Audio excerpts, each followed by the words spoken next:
बच्चों की हो तो हम लोग किसी भी हद तक गुजरने के लिए तैयार हो जाते हैं, और आजकल इस कोरोना काल में हम बच्चों को लेकर बड़े चिंतित हैं।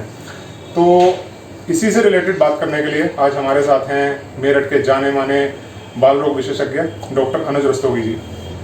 मैं हूं विकास, आप देख रहे हैं नहरा क्लासेस। तो डॉक्टर साहब से चलिए बातचीत का सिलसिला मैं शुरू करूं। उससे पहले मैं इनका आभार करना चाहूँगा कि ऐसी विकट परिस्थिति में भी ये बच्चों को देख रहे हैं, लगातार बच्चों का इलाज कर रहे हैं 2 साल से, और समाज सेवा का कार्य करने के साथ साथ अपनी वीडियोज़ के माध्यम से भी अवेयरनेस फैलाने का काम कर रहे हैं। और सर का चैनल है यूट्यूब पर तारा किड्स के नाम से, आप भी वहाँ जाकर सर को सब्सक्राइब कर सकते हैं और सर के वीडियोज़ का लाभ उठा सकते हैं। तो सर चलिए शुरू करते हैं। थैंक यू विनय भाई। तो जैसा कि सर आजकल ये बहुत कॉमन है कि जो कोरोना बच्चों में देखने को मिल ही रहा होगा आपको भी, तो हम कैसे इसको कैटेगराइजेशन इसका कर सकते हैं कि ये कॉमन कोल्ड है या कोविड है? देखिए, कॉमन कोल्ड और कोरोना में एज सच तो डिफरेंशिएशन करना बड़ा मुश्किल है। उसके लिए तो फिर अगर उसकी फैमिली हिस्ट्री पॉजिटिव है या उसका एक्सपोजर है कोरोना पेशेंट के साथ, तो फिर हमें कोरोना एंटीजन और कोरोना RT-PCR कराना होता है कंफर्म करने के लिए। बट इससे भी जो ज़्यादा इम्पोर्टेंट बात है, जो अब पेशेंट ज़्यादा आने लगे, इतना कोरोना रहा और बच्चों में भी कोरोना हुआ, अगर हम उनकी एंटीबॉडी टेस्ट कराते हैं तो सभी की एंटीबॉडी पॉजिटिव आ रही है। और उनके साथ कुछ बच्चों के अंदर एंटीबॉडी पॉजिटिव होने के साथ एक मल्टीपल इन्फ्लेमेटरी सिंड्रोम नाम की बीमारी हुई, किसी को लूज मोशन हो रही है, उनकी आंखें लाल हो रही हैं, उनके स्किन पे रैश आ रहा है। और उनमें बहुत सारे बच्चों को अगर इको कराते हैं तो उनके हार्ट पे भी सूजन मिलती है, हार्ट की स्वेलिंग हो जाती है। तो वो एक अपने आप में एक डेंजर सिचुएशन है, और टाइम रहते हुए उसका इलाज ना करा जाए तो घातक हो सकती है। तो वो एक बड़ी परेशानी की बात है, और काफ़ी अच्छी मात्रा में उसके बच्चे आने लगे। जी, मैं ये पूछने वाला था कि कितने बच्चे हम देख रहे हैं आप, और इसमें ज़्यादातर तो केस माइल्ड ही बच्चों में देखने को मिल रहे हैं। देखिए, ज़्यादातर माइल्ड है, बट ये जो मल्टीपल इन्फ्लेमेटरी सिंड्रोम है ये थोड़ा सा खतरनाक है। तो ये सर इसके में कितने % बच्चों में इस तरह के केस हमें देखने को मिल रहे हैं? देखिए, हम पे डाटा तो कोई नहीं है। ज़्यादातर जैसे अगर आप मेरी प्रैक्टिस की बात करें, मैं काफ़ी सीनियर हो चुका हूँ, तो मेरे पास हर तरफ से बच्चे आते हैं जी। तो अगर मैं अपनी प्रैक्टिस से परसेंटेज बताने की चेष्टा करूँगा तो वो एक गलत परसेंटेज है, बट है, मतलब पेशेंट आ रहे हैं। हर बच्चे के अंदर एक सस्पिशन रखना पड़ता है जी, उस पर ध्यान रखना पड़ता है कहीं इसको ये इस तरह की बात। जी जी। बच्चों में सर कोरोना का, जैसे आपने बताया कि इस तरह का जो मल्टी इन्फ्लेमेटरी सिंड्रोम है, उस तरह की प्रॉब्लम आ सकती है। तो अगर हमें घर में किसी को कोरोना होता है तो हमें बच्चों का भी टेस्ट कराना चाहिए और फिर बच्चों को दिखाना भी ज़रूरी है? हाँ, कराना भी चाहिए और दिखाना भी चाहिए, और जहाँ तक हो सके पहले बचने की चेष्टा करनी चाहिए। अभी आपने देखा क्लिनिक पे एक बच्चा जो टाइफाइड से मोदी नगर से ही आया था, उस बच्चे को टाइफाइड निकला और बच्चा वो ठीक भी हो गया ट्रीटमेंट के बाद। अभी भी उसके साथ 5 लोग आए थे। अब जब मैंने उन्हें टोका तो उनका कहना ये था कि हम गाड़ी से आ रहे थे तो भाग।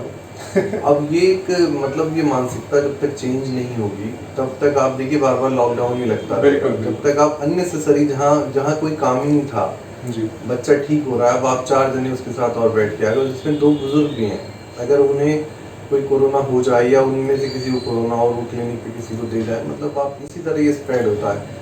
मास्क लगाना तो जरूरी है, हैंड वॉशिंग भी जरूरी है, सैनिटाइजेशन भी जरूरी है, सबसे ज़्यादा जरूरी है ये सोशल डिस्टेंसिंग जी, जिसके प्रति आदमी सब लापरवाह हैं। वो सोचते हैं मुझे तो कुछ नहीं होगा या मुझे तो हुआ ही नहीं।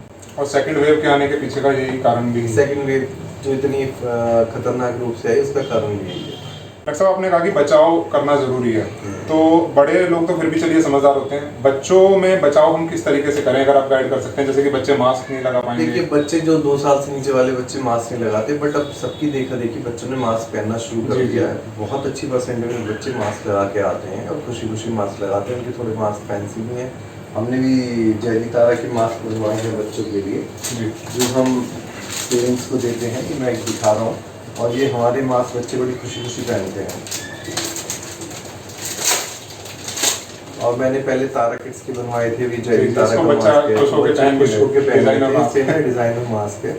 और फिर ये पेरेंट्स इसको धो भी लेते हैं। हम उन्हें कहते हैं कि कम से कम रोजाना तो एक बार धोना ही चाहिए। सर एक चीज़ और थी कि हाथ सैनिटाइज करना बहुत ज़रूरी है, तो क्या हम बच्चों के हाथ बार बार सैनिटाइज कर सकते हैं, क्योंकि बच्चा मुंह में हाथ हाँ, बच्चों के हाथ, उसके लिए कुछ स्पेशल किस्म के सैनिटाइजर आते हैं जो बच्चों की कंपनियों के बनाए हुए होते हैं जी। और 2 बार आप हैंड वॉश साबुन से भी कर सकते हैं। और बहुत बढ़िया तरीका है, नींबू के 8 पीस करके गुनगुने पानी में डाल लें और उसको जो भी बच्चे को वही मैं पूछना चाह रहा था, उस नींबू के पीस से बच्चे के हाथ साफ करो। उससे कोविड का वायरस उससे भी ज़्यादा जरूरी है नाखून कटे हुए होने चाहिए, जो बच्चों के नाखून कटे हुए नहीं मिलते। जी।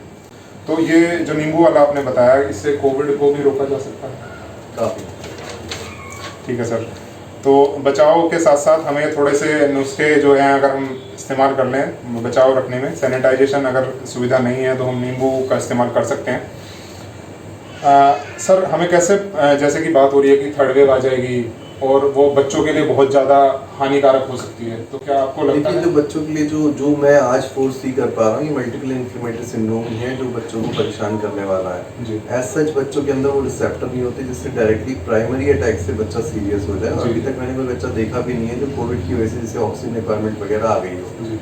तो रेयरली होता होगा जो, बट समहाउ मैंने कोई एनकाउंटर नहीं करा है। तो बट थर्ड वेव में जब प्रॉब्लम आएगी मेनली मल्टीपल इन्फ्लेमेटरी सिंड्रोम की प्रॉब्लम आएगी, जिसका ट्रीटमेंट बेहद एक्सपेंसिव है, जिसमें बहुत सारे टेस्ट कराने पड़ते हैं। और अगर सब लोगों का मेडिकल इंश्योरेंस हुआ हो तो ये बच्चों के लिए बहुत बड़ी हेल्प होगी और फैमिली के लिए बहुत बड़ी हेल्प होगी। मैं टाइम एंड अगेन जब भी मुझसे पूछा जाता तो मैं सब लोगों को बोलता हूँ कि आप मेडिकल इंश्योरेंस जरूर कराएं। तो थर्ड वेव आए या ना आए, हमें तैयारी रखनी उसकी ज़रूरी है। ये मेन तैयारी यही है कि आप राइट समय पे राइट आदमी के पास पहुंच जाएं जो उसका इलाज करने में सक्षम है।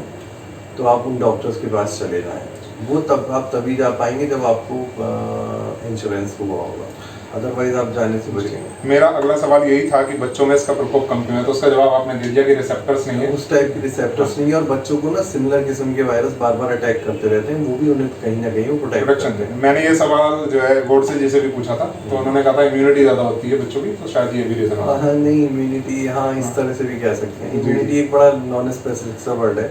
जब आदमी ज़्यादा खराब हो जाता तो हम कहते हैं इसकी इम्यूनिटी का कोई डेफिनेशन या कोई बेंचमार्क नहीं है हमारे पास। अच्छा, मैं एक सवाल और था सर कि अगर कोई बच्चा इससे रिकवर कर जाता है, उसको एक बार कोविड हो चुका, तो चांसेस कितने हैं कि उसको दोबारा रीइंफेक्शन हो? क्योंकि जैसा सुनने में आ रहा है कि वायरस म्यूटेट देखिए, रीइंफेक्शन के तो चांस बहुत कम है और रीइंफेक्शन के केस भी बहुत कम देखे गए, वर्ल्ड ओवर ही बहुत कम देखे गए।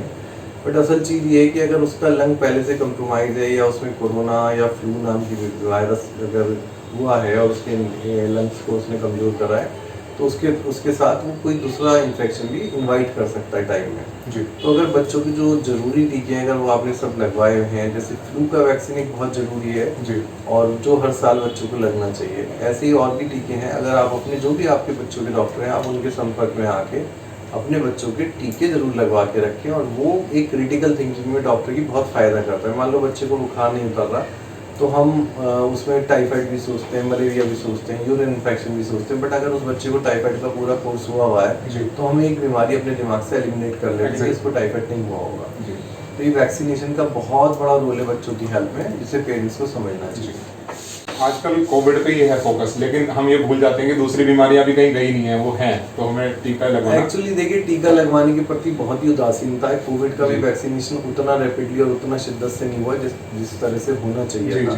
और मैं अब तो 2-3 पैंडेमिक अदरवाइज भी देख चुका हूँ। जैसे एक बार ये फ्लू का पैंडेमिक हुआ था, काफ़ी लोग उसमें डेथ हुई थी अभी कुछ साल पहले, 2012 या 2013 की बात है शायद। तो उस दौरान भी लोगों ने फ्लू का वैक्सीन नहीं लगवाया, और जैसे ही वो वैक्सीन एक साथ कुछ लोग लगवाते हैं तो वैक्सीन कम हो जाती है, तब वो ह्यूमन ट्राई होती है कि वैक्सीनेशन नहीं है। अब जो मेडिकल कंपनी है, वैक्सीन बनाने वाली कंपनी है, वो भी डिमांड एंड सप्लाई पे चलती है, उनकी बहुत बड़ी कॉस्ट इन्वॉल्व होती है। वो ऐसे लार्ज नंबर में वैक्सीन प्रोड्यूस नहीं कर सकते जब तक उन्हें श्योरिटी ना हो कि वैक्सीन उनकी यूटिलाइज होगी। जी सर, एक और क्वेश्चन था कि आजकल कोविड की वजह से हमारे बच्चों का स्कूल बंद हो गया है, वो घरों में बंद हैं, तो ये चीज़ क्या उनको साइकोलॉजिकली भी अफेक्ट कर रही है? वो उन्हें साइकोलॉजिकली बहुत बुरी तरह इफेक्ट कर रही है और वो नेगेटिव खबरें घर में सुनते रहते हैं जी। और इस सेकंड वेव में तो काफ़ी डेथ हुई है और इस बारे में भी लोगों की बातें चलती रहती हैं, तो बच्चों के मस्तिष्क को काफ़ी एडवर्सली इफेक्ट करा है जी। सर, एक चीज़ और मुझे लगती है कि हम इंडिया में, जहाँ तक मुझे लग रहा है कि 50% के आसपास पॉपुलेशन को इंक्लूडिंग चिल्ड्रन कोविड हो चुका है, ऐसा मुझे लगता है। देखिए, ये ना पूरा आप शहर टू शहर फर्क होगा, बट मेरे पास जो भी बच्चे आ रहे हैं, अगर मैं उन्हें बुखार देख के कोविड एंटीबॉडी कराता हूँ तो सभी की पॉजिटिव आ रही है, मतलब तो ऐसा लगता है कि उन्हें हो चुका है। बिल्कुल। तो ऐसे बच्चे, तो हम कह सकते हैं कि क्या हम हर्ड इम्यूनिटी की तरफ जा रहे हैं, अब इसका प्रकोप थोड़ा कम हो जाए? हर्ड इम्यूनिटी की तरफ हम काफी हद तक जा रहे हैं। अगर वैक्सीनेशन और बढ़ जाए और ये अननेसेसरी गैदरिंग रुक जाए तो धीरे धीरे इम्यूनिटी बेटर ही हो जाएगी। तो हम ऐसा मान सकते हैं कि 1-2 साल में चीजें नॉर्मल हो जाएंगी? हाँ, हो जाएंगी। और जहाँ तक स्कूल की बात है, मेरा अपनी पर्सनल राय ये है कि स्कूलों की छुट्टी ना करा के बच्चों की एंटीबॉडी करा ली जाए, वहाँ टीचर्स की एंटीबॉडी करा ली जाए, उनके वैक्सीनेशन एश्योर कर दिया जाए, और जहाँ एंटीबॉडीज कंप्लीट है वहाँ पे बच्चों का स्कूल पढ़ाई दोबारा से शुरू कर ये बहुत अच्छा सजेशन है। क्योंकि ये उनकी मानसिक हेल्थ के लिए भी अच्छा होगा। और अब मैं देख रहा हूँ जिन बच्चों को प्रमोशन मिल गई है बिना एग्जाम के, वो बहुत अपसेट है क्योंकि उन्होंने 1.5 साल पढ़ाई करी और उसके बाद उन्हें वो एग्जाम देने को नहीं मिल रहा। जी। तो ये जो टास्क है ये अगर अच्छे से किया जाए और मतलब बच्चों का स्कूल, तो मुझे लगता है जल्दी से जल्दी शुरू होना चाहिए। सर, अब वैक्सीन पे आते हैं। इंडिया में ऑलरेडी ट्रायल्स चल रहे हैं बच्चों के लिए, तो हम क्या मान सकते हैं कब तक इसकी वैक्सीन बच्चों के लिए अवेलेबल हो जाएगी, और हो जाएगी तो किस एज ग्रुप के लिए स्टार्टिंग में वो रहेगी? देखिए, अब जो ट्रायल्स चल रहे हैं 2 to 12 ईयर्स पे भी चल रहे हैं, 12 to 18 ईयर्स पे भी चल रहे हैं। ऑलरेडी वैक्सीन तो बन ही चुकी है, कोई ज़्यादा मुश्किल मंजिल नहीं है जी। और जो वैक्सीन हम बड़ों को दे सकते हैं बच्चों को तो ऑफकोर्स दे ही सकते हैं, और बट ट्रायल्स के बाद जी। तो ट्रायल्स अब ये जल्दी कंप्लीट हो जाएंगे। वैक्सीन बनाना अपने आप में ज़्यादा मुश्किल काम था बनस्पत ट्रायल्स के जी। और वैक्सीन बन चुकी है तो ट्रायल्स बहुत जल्दी हो जाएंगे। और इसमें काफ़ी बड़ा हिस्सा रेगुलेटरीज का भी है और गवर्नमेंट की रेगुलेटरीज सपोर्ट कर रही है वैक्सीनेशन के लिए। जी। तो मैं समझता हूँ 2-3 महीने में या 4 महीने में बच्चों के लिए वैक्सीन अवेलेबल हो जाएगी। और जो इन्फेंट्स हैं 1-2 साल से कम के, उनके लिए अभी नहीं? उनके लिए वैक्सीन नहीं अभी है क्योंकि 2 ईयर्स से नीचे उनका इम्यून सिस्टम थोड़ा सा अलग होता है, टाइप ऑफ वैक्सीनेशन अलग होता है जी। बहुत सारी कॉन्जुगेटेड वैक्सीन होती हैं जो 2 साल से पहले इफेक्टिव नहीं होती जी। इसलिए वो अब देखते हैं उनके लिए, क्योंकि डिफरेंट प्लेटफॉर्म पे वैक्सीन बन रही हैं, वो भी दिन दूर नहीं है कि जब छोटे बच्चों के लिए भी वैक्सीन हो जाएंगे। जी। सर, एक और क्वेश्चन था, जैसे कि पेरेंट्स को अगर कोविड होकर ठीक हो गया है और बाद में उनको कोई बच्चा होता है, बाद में प्रेगनेंसी होती है, तो वो जो बच्चा पैदा होगा, क्या चांसेस हैं कि उसकी बेटर इम्यूनिटी होगी टुवर्ड्स कोविड? नहीं, ऐसा नहीं, मतलब जेनेटिकली ये ट्रांसफर नहीं हो, मतलब ऐसा कोई स्टडी भी नहीं है क्योंकि ये अभी थोड़ी नई बीमारी 2 साल पुरानी जी है। जी जी तो अभी ऐसी स्टडीज नहीं है, बट ऐसा मुझे लगता नहीं कि ऐसा होगा। और एक और सवाल था सर, क्या हम मास्क के बिना कभी घूम पाएंगे, क्या हम सोच सकते हैं? हाँ, बहुत जल्दी अमेरिका के अंदर मास्क खत्म हो गया, बहुत सारी स्टेट्स के अंदर मास्क अलाउड नहीं है और जो बहुत ज़्यादा जहाँ क्लोज कॉन्टेक्ट्स हैं वहाँ पे मास्क का रीएनफोर्समेंट है। तो मास्क मुझे नहीं लगता बहुत दिन की चीज़ रहेगी, बहुत सारी चीज़ें लोग जानते भी नहीं है, वो डर की वजह से करते हैं। बट फिलहाल जब तक गवर्नमेंट का नॉर्म, जब तक इस बारे में कोई कंक्लूजन नहीं होता था, मास्क यूज़ करें, सैनिटाइजेशन करें और सबसे ज़्यादा सोशल डिस्टेंसिंग करें। आप बिल्कुल भी जहाँ जाना अवॉइड हो सकता है वहाँ जाना अवॉइड करें। जी। जैसा मैंने एग्जाम्पल शुरू में दिया टाइफाइड के लिए, अब वो बच्चा भी ठीक हो गया फिर भी 5 आदमी के साथ कोई मतलब नहीं बनता, कोई मतलब नहीं होता। एक आखिरी सवाल और डॉक्टर साहब, ये सवाल मैंने गोडसे जी से भी पूछा था, क्या आपको लगता है ये वायरस नेचुरल है? अब ये तो मैं नहीं कह सकता नेचुरल है या नहीं है, बट ऐसे वायरस नहीं होते हैं जैसे हम डेंगू वायरस का इलाज करते हैं, हम जैसे ब्रोंकियोलाइटिस का इलाज करते हैं। और फिर जब पहली वेव आई तो मेरा भी मानना ही था कि ये धीरे धीरे खत्म हो जाएगा, बट ऐसा हुआ नहीं और ये लौट के भी और बहुत ही ज़्यादा खराब तरीके से आया। तो ये कुछ तो एबनॉर्मल है जी। जो पैटर्न हम देखते हैं बीमारियों का वैसा नहीं। तो जैसे हम डेंगू का इलाज करते थे विकास भाई, तो हम 1-1.5 महीने में उफ कर जाते थे कि भाई बस हो, क्योंकि डेंगू के अंदर बहुत ज़्यादा मॉनिटरिंग चाहिए होती है, बहुत सावधानी चाहिए होती है। बट इवेंचुअली क्या होता था, वो धीरे धीरे खत्म ही हो जाता था, तो थोड़ा हमें रेस्ट मिल जाता था। अब फर्ज करो ये डेंगू 12 महीने चलने लगे तो डॉक्टरों के लिए इलाज करना भी असंभव हो जाएगा। ऐसी जैसे कोरोना के लिए हाल हुआ हुआ है, सब एग्जॉस्ट हो गए। बिल्कुल। तो है कुछ तो फर्क है इसके अंदर जी। यही गोडसे जी ने भी मुझे बताया था कि इसमें कुछ ना कुछ एबनॉर्मल जरूर है। अच्छा, ठीक है सर, तो आपके माध्यम से हमने लोगों में ये जानकारी ज़्यादा से ज़्यादा स्प्रेड करने की कोशिश की है। मंच आपका है, अगर आप हमारी ऑडियंस को कुछ मैसेज देना चाहते हैं। मेरा मैसेज सबसे ज़्यादा इम्पोर्टेंट इस चीज़ में hand washing and second social distancing, जहाँ आवश्यक ना हो वहाँ ना जाएं जी, घर पे बने रहें और सही रहें। ठीक है। आप ये नहीं पता, आपको हो सकता है वो आप कोरोना कैच करके लाएंगे, आपको कुछ ना हो, मगर आप किसी ऐसे व्यक्ति को कोरोना दे दें जो शायद उससे उस बीमारी से बच ना पाए। और जो जिस तरह से डेथ हुई है वो बहुत ही भयानक है और बहुत ज़्यादा डेथ हुई है। और कुछ लोगों के लिए जो जिनकी डेथ हुई उनमें समझना भी बड़ा भारी है कि उन्हें क्या बीमारी ऐसी रही जो बाद इवन 2 जुड़वा भाई हैं जो अखबार में जुड़वा भाई भी बेचारे वो एक दिन के गैप पे चले गए, जबकि वो बहुत यंग भी थे, उनमें मुझे नहीं लगता कोई कोमॉर्बिडिटी रही होगी या कोई बीमारी पहले रही होगी। तो सर आपका बहुत बहुत धन्यवाद, आपने हमारे लिए अपना कीमती समय निकाला। आप लोग भी सर को जाके यूट्यूब चैनल पर फॉलो कर सकते हैं, सब्सक्राइब कर सकते हैं। सर के चैनल का नाम है तारा किड्स, फेसबुक पर पेज भी है तारा किड्स के नाम से, तो वहाँ जाकर आप पेज को भी लाइक कर लीजिएगा, क्योंकि सर अपने वीडियोस के माध्यम से बहुत सारी भ्रांतियों को दूर करते हैं, बहुत अच्छे अच्छे वीडियोस लेके आते हैं, उससे आपको काफ़ी कुछ सीखने में मदद मिलेगी। एक हमारी वीडियो आती है बच्चों के लिए मॉरल साइंस पे, जय जी तारा। मैं चाहता हूँ सब लोग जय जी तारा बच्चों को दिखाएं और उन्हें अच्छी बात सिखाएं।